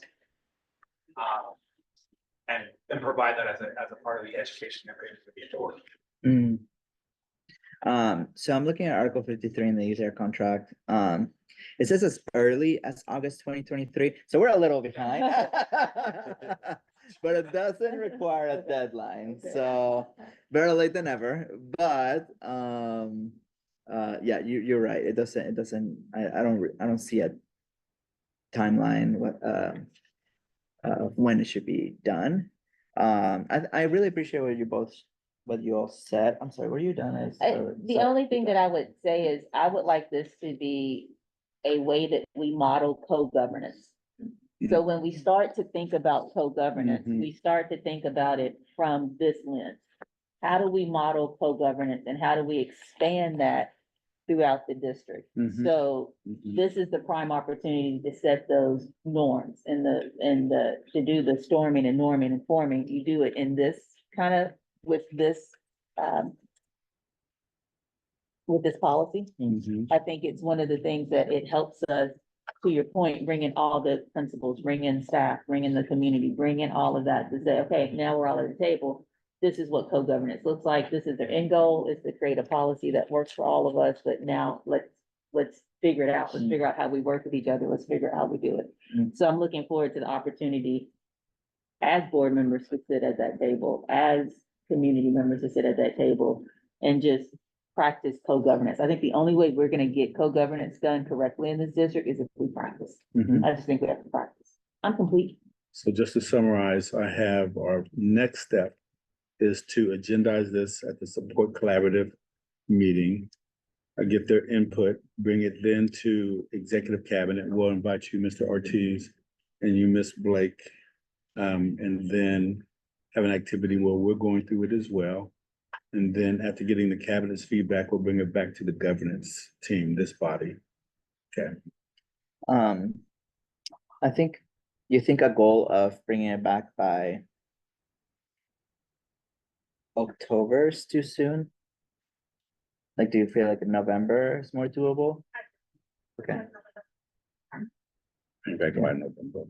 so our governance meeting in November, we wanna see kind of the final drafts coming from staff. To then decide whether or not we wanna move it to the full board. Does that work? Yes. We'll have the final draft by then. Okay, Thank you, sir. does that work for you guys? Yeah, just the other thing that I wanted to just share with the 2023 timeline or whatever that you guys, previously. I know that I've mentioned to, board members and to my team about having a shared decision on all these sites. Hmm. We've been seeing, examples of top-down decision-making that have been inclusive of family members. So we want to ensure that folks know, everyone knows that it's not just another pot of money, Mhm. right? Mm. It's not just something else that needs to plan services or see existing programs, but it's actually to augment and provide extra additional supports for Mhm. And I think that that could potentially be addressed if there's some type of activity at a principals meeting Mhm. where they get feedback on the policy. As well. Thank you. Thank you. Okay, any final thoughts from anyone? I would like us to train, when we're training each other, we're training parents. Mm. And staff, right? So when we're training, I think that we train at the teacher level, we train at the principal level. We forget to go all the way down to not down, but the parent level, the student level, because they have advocacy in this too. They're part of the community when we talk about community schools. So comprehensive training Mhm. about verbiage, about expectations, about what's the vision, what we want to see, about how you participate, how you're held accountable, how you hold others accountable, like training all the way down, I think is down and up. Like this fluid training, I think has to happen when we're talking about co-governance. So that's what I would like to see. Mm. Comprehensive training. I'm complete. I think the last thing I would say is that I think that sometimes people don't understand what governance looks like. We don't do a great job on the board because we're pretty divided. Yeah. So I think that unfortunately it's on staff to show what that looks like. And we have some sites that do it really well. Mhm. So I think that maybe introducing it to site leaders, I don't just mean principals, I mean like ILTs and teachers. Mhm. It's by them seeing examples of where it has happened and happens really well. Right, because I think that people think of the bad examples. And I don't think the idea is to take away anyone's decision-making or ability to make decisions whatsoever, but it's more of everything that you all said, right? So, if maybe you guys can think about that, I think, that'll be really helpful. Like, so I also don't want it to be a top-down approach. Right. Because it goes against the whole idea, right? Like, you were gonna do this. Right. Like, and it's a modeling, I think, even from us, right? I hear what you're saying, sir. Mr. Mitchell? So just, this is year 3 of the implementation grant, right? We're entering year 3. Yeah. We're not where we should be is, 2023 was in our contract. We're supposed to have this done. We're starting, we're gonna finish it right now in 2024. We're not where we should be. The implementation grant is 5 years. Once that's gone, it's gone. We're gonna try to get continued support from the state, but that's not guaranteed. But what we have an opportunity to do here in West Contra Costa, because of the leadership we have in Dr. Hurst, our board, UTR, the community, the parents, we have the opportunity to really set up these structures at a site-by-site basis that are going to deliver meaningful additional resources for programs and supports identified by families and students and educators specifically for those sites. We have the opportunity to set up a pipeline for resources to be delivered with integrity directly to student and family benefit. If we don't do this within this 5-year period in a way that shows other governmental funders and philanthropic sources of, resources for our students, it's over, right? If we can't show that we can, take the 43 million and deliver meaningful additional supports identified by families and students to those students, nobody else, the county, John Joya, the governor, they're not going to give us more resources here in our district to support families and students, and it's going to be a lost opportunity. And we have all the pieces together to really make this work. So I think we can do it, but I think this is the year we got to put the wheels on the cart and make it go, Agreed. Thank you for sharing that. Yeah. Yeah. Can I? Yeah. I agree. Like, I think every district in the state wants to be further. But when we look at our community school data, like, we have grown a lot since we started. Like, when we compare our APR results from last year to this year, the majority of our sites have improved. So I just want to preface that in terms of we're not remaining stagnant. Our data shows that we actually are growing. When we look at chronic absenteeism results, our data for community school sites looks better, and we see more growth in comparison to non-community school sites. I do think it's important for us to prioritize memorializing this work now, because it's gonna help us in terms of sustainability. I just wanna make sure that in terms of content, the community knows that we're improving. Thank you. Okay, Francisco, and then did you have your hand up? Oh, I have the deck. I'm sorry. That's what I thought, and then, never mind. Okay, thank you, everyone. Thank you for engaging in that. Okay, so now we're gonna move to our next item. New policy on menstrual equity for all. And for this one, the president and Ms. Acosta, Proproskas and Ms. Sigler are gonna introduce it. I'm gonna run to the restroom, so I'll leave you in charge. Do you want to introduce it? Okay.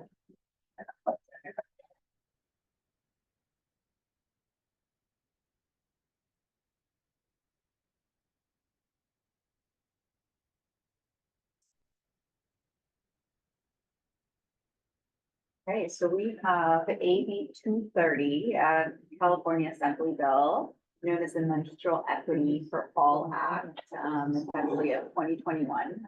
But there's been an addendum, and now we are required for schools with students in grades 3 to 5 to provide free and accessible menstrual products in the restroom. So the law applies to all public schools, charter schools, county offices of education. Products must be available in all women's restrooms, all gender restrooms, and at least one men's restroom. Schools are also prohibited from charging students for products and must post a notice in prominent locations in each restroom. And this law actually went into effect in January 1st, 2024.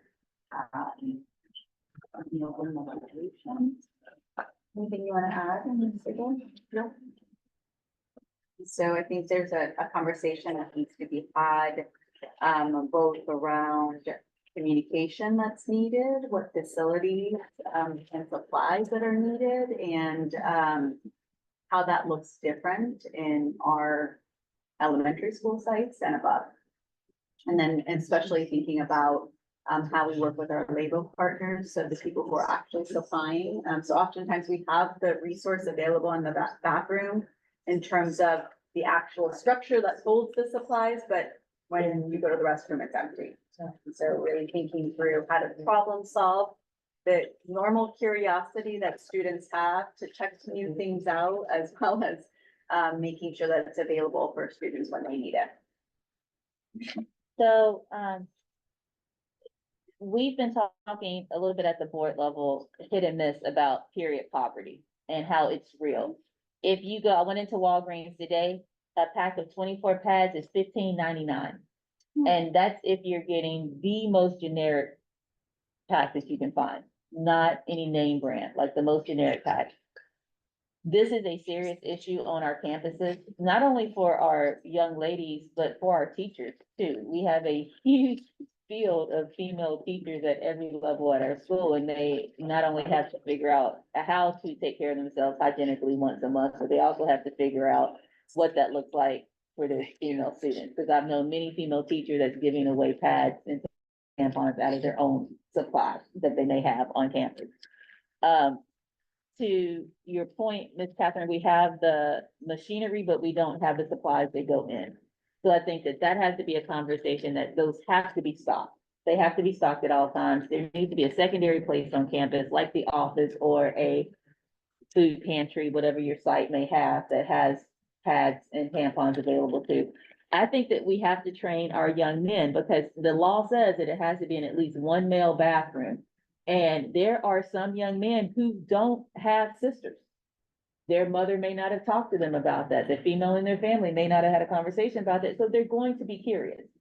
They're going to be very curious, and then they're going to be, they have the potential to be young men like Leave It to Beaver or Dennis the Menace or whatever, and they're coming out with sticking them in their nose. You know what I mean? Like, we just don't know. But we have to destigmatize menstruating, right? We have to destigmatize that, because all women, young ladies, typically have this that we have to start talking about. So I think that when we start talking about this board policy and rollout and implementation, we have to be clear about what that means. At the high school level, I spoke to this before, as grown women who are adults, we don't have to ask our boss or anyone else in the room that we need to go to the restroom, because we have to go take care of our body, our hygiene. So what are we doing at the high school level if we allow punitive measures like, well, you can only have 2 hall passes or 2 bathroom passes a semester? Well, I bleed every month. So you're giving me 2 bathroom passes for 3 months, but I bleed monthly. Like, what does that mean? What does it look like when we force our young ladies to participate in PE and they're cramping? What does that look like? Well, you're making me do it, but I'm in incredible pain and I'm just trying to make it through my 5th period so I can take a science test. But can I sit down, right? Can I do something else? So I think that this is a complex issue to the point of just the law part. I think that we need to definitely pass it and make sure that we have pads and tampons and other materials that they say here in the bathroom.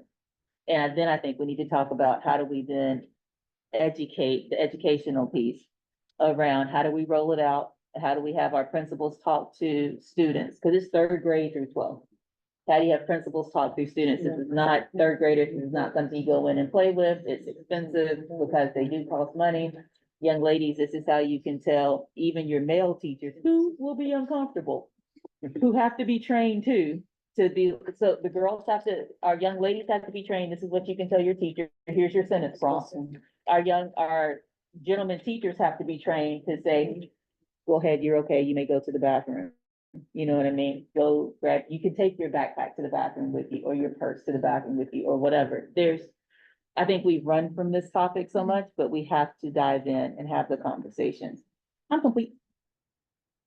Yes, ma'am. I was just gonna ask, based on what everyone said, there is a sample policy in the agenda, and I'm wondering if that should be a starting place. I hear what all of you are saying about implementation, about training, that it has to be it has to be stocked at each school site as well, and expectations set also. But as we look at this, I'm wondering if we can have staff maybe look at this and edit it and bring it back, because I think it captures some of the language. I think we need to think also about in that third paragraph where it says school sites are strongly encouraged, and whether or not that should be changed to or mandated or Yeah. something Yeah. like that. So I think that's something that maybe staff can take on and then bring that back, this edited policy, if we want this to be a starting point. Cause this one says all men's restrooms, the law says at least one Right, restroom that is right. dedicated to men, Mhm. right? Or boys, and then, so, yeah, I would love for Clerk Just- Gonzalez, I would appreciate them looking at it and then bringing us back something that's particular to WCC USD. Yeah, this one's a little vague for sure. Mhm. Even that same paragraph, it's unsure of who buys the product, Mhm. right? I mean, it should be provided by the district to the schools, right? So also, I'm sure we're gonna get questions from Teamsters about custodians having to be the ones refilling everything, right? So we also need to have a conversation with our labor partners about this added piece to their daily or weekly, I almost said cycle. Yeah, yeah. I felt There stupid you for go. saying but you know what I mean. Yeah. Yeah, I think it's a good idea. I think that one of the things that confuses me, and, you know, it may just be me, but that last sentence in the same paragraph, menstrual products provided shall include, but are not limited to pads and tampons. What am I missing? Like, I'm trying to figure out what else, like, we gotta supply, you know what I mean? Like, I Right. thought it was just two choices. Mhm. So I don't know what that looks like. So I'm looking at the ladies in the room and we're like, that may be it. Like, you know what I mean? So like, what do we, Those are the products that are appropriate for us to share with just, students. that needs to be, yeah. And the only products that I think, and the language needs to reflect that, pads or tampons, right? Okay, Is that consistent with the? is that law, with the though? law? Does the law Or say? does the law say that we have to have other I products? can review it, but it doesn't, I don't I know believe, what- specify what. Just Other products. stuff, right? Okay. Oh, There's- oh, oh, see, I'm an old lady. I forgot about that. There are like cups or something, right? Yeah, I don't know if it's like the shape of a cup. I don't know. Like, there's like, yeah, I don't think we have to, I don't know. I don't know if I would go to the cups, but. Yeah. All right. Well, let's see if we are consistent with state law. I'm sorry, and then, Francisco. This go ahead. law took effect on January first. Yeah. This year. Yeah. Is it unfunded? Yes, I believe it's unfunded, right? I believe so. Let me take a look. I'm pretty sure that it is. I know. I know. Mhm. Well, so we need to talk about, Mhm. obviously, I mean, we have to do it, right? So also, how much and from where? I get And it. then what do we do? Are we doing the real fancy, all cotton, organic, or are we doing, the big ones that you get? I mean, in to the your office point, if it's now? unfunded, then Dr. Moses needs to be at the You gotta be table. at the table. Right, that's right. And then she can add to the conversation as well. Yeah, because Yeah. that's literally including all of our schools. Okay, so Ms. Moses needs to be here for the next meeting. I also would like Teamsters to attend, to have a collaborative conversation about it. I mean, I don't know if that would require actually negotiating, so it might have to be just staff. So why don't you guys discuss that piece? If you feel like it's appropriate, they come to this meeting to discuss how it will be done. Fine. If not, it can be more of a conversation that you guys have with Teamsters. I keep saying Teamsters, but I can't think of any other classification that will probably be doing the filling of the Mhm. stations, but I could be wrong. This, right, because we're going down to third grade and it was fifth grade. So the only real change in work is if there was a separate bathroom for a third grader than a fifth grader. Like at the secondary school, there's no change other than a re-emphasis on stuff. Okay. There is a structural difference though. For example, at Mount Calvin, the lower grade bathrooms on the lower grade wing, which serve third grade students, do not have Oh, I see. that structure in place. And current practice, do we have to put them in a men's bathroom? in the high That school? was new to me. Okay. It doesn't mean it wasn't there before, but to my knowledge, it wasn't there before. And I think as our gender equity conversations have shifted dramatically, it seems new and we need to address it. Okay, I think that we also need to address that there's going to be an upswing of flushing things that you're not supposed to flush.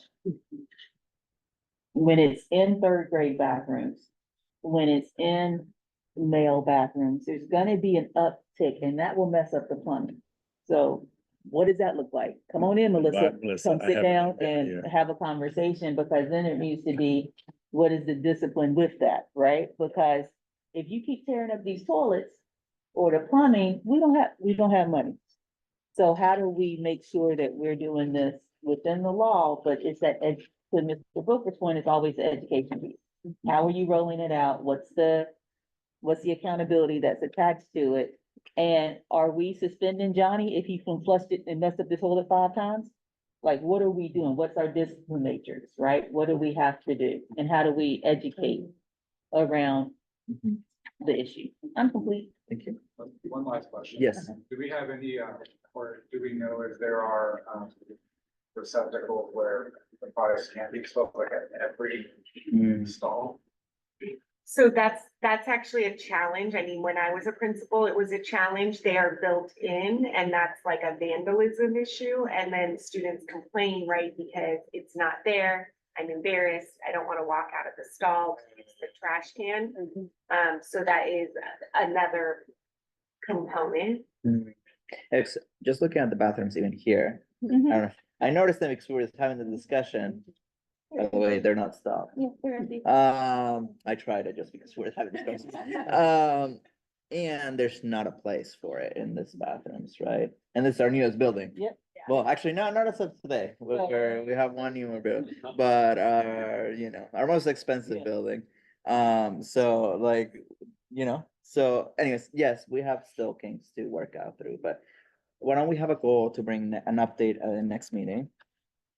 Doesn't even, I think, necessarily need to be a new policy, No. but just an update. Yeah. And I think that we should have a goal by November, November, December, January.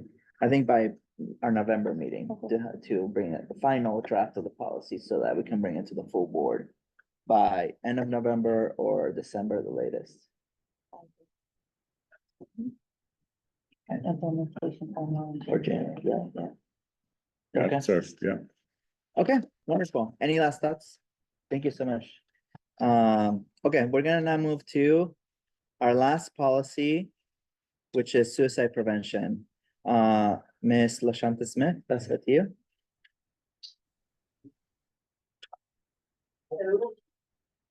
And there's nothing attached, right, on the agenda for No, this one? nothing involved.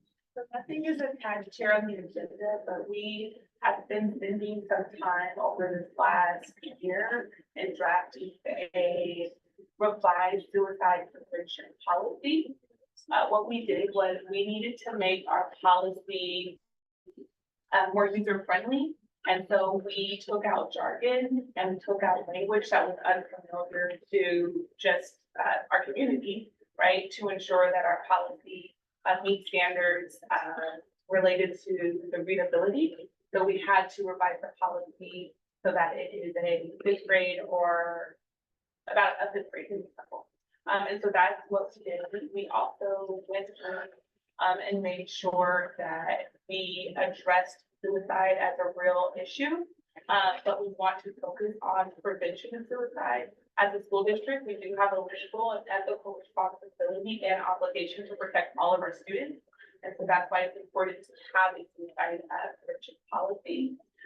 In our policy, we just outlined a framework that will help us identify students who are at risk or more at risk for suicide.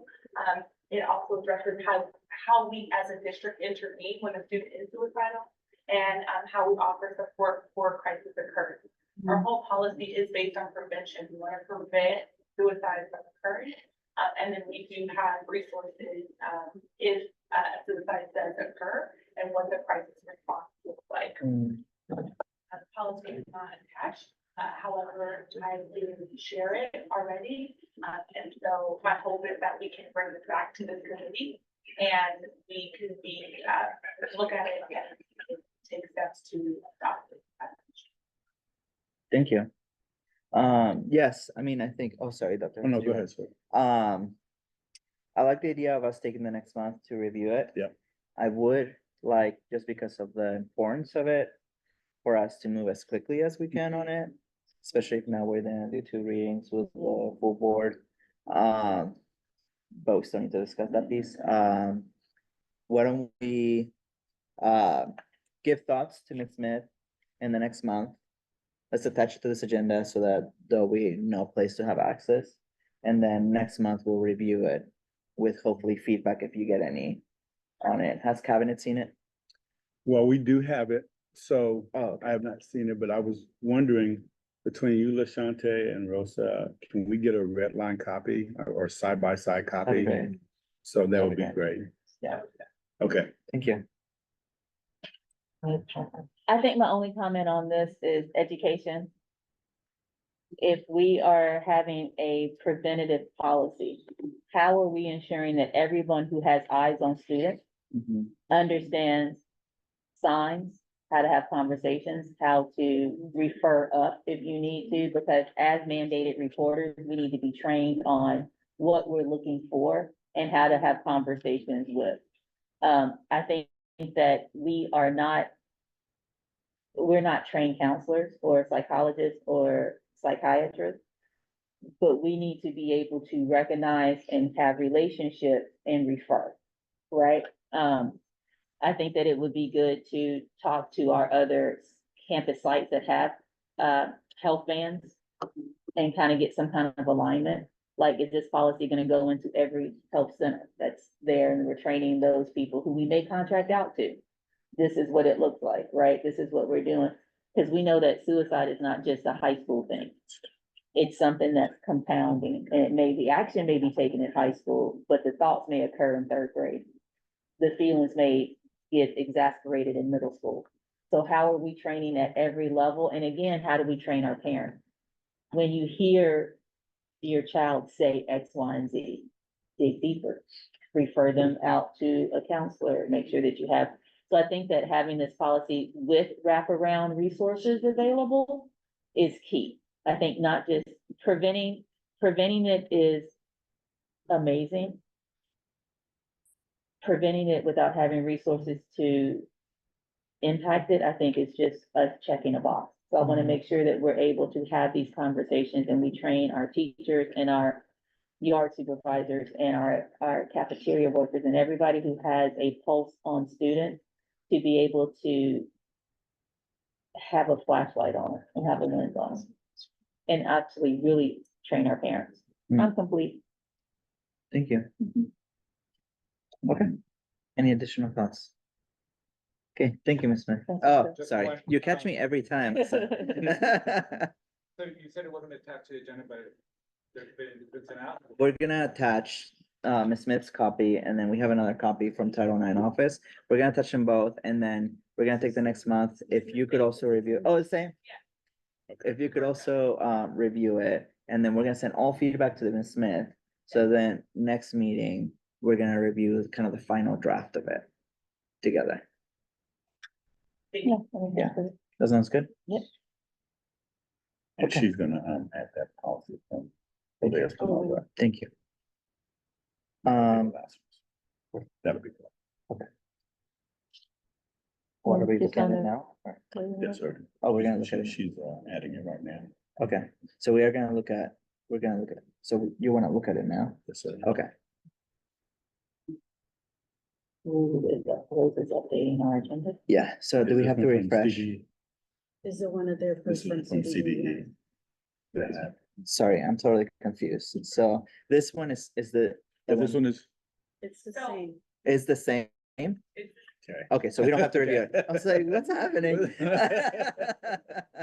Okay, I'm okay, just so the same one, we're attaching it Yeah. now. Okay, Mhm. don't worry about it. Okay, so we'll Okay. have our Gotcha.